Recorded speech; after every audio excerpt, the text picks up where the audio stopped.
বর্তমান বিশ্বের জনসংখ্যা 809 কোটি।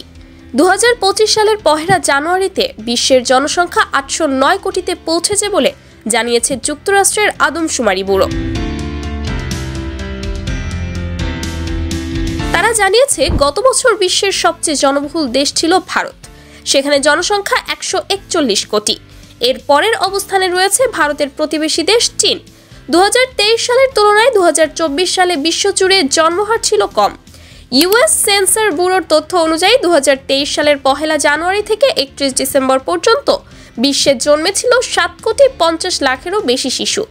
বর্তমানে জন্মহার এবং মৃত্যুহারের যে চিত্র, তাতে 2025 সালের প্রতি সেকেন্ডে গড়ে 4.2 জন শিশু জন্ম নেবে এবং 2 জনের মৃত্যু ঘটবে বলে ধারণা করছে ইউএস সেন্সার ব্যুরো।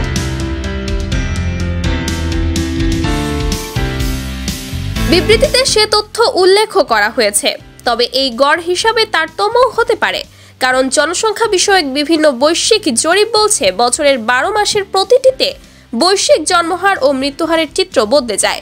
এই ব্যাপারটিকে হিসাবে ধরা হলে প্রতি মাসের জন্ম ও মৃত্যুহারের রেকর্ড রাখা জরুরি। সংস্থাটি আরও জানিয়েছে 2025 সালের জানুয়ারি মাসে বিশ্বজুড়ে প্রতি সেকেন্ডে প্রায় 4.2টি শিশুর জন্ম এবং 2টি শিশুর মৃত্যু হতে পারে।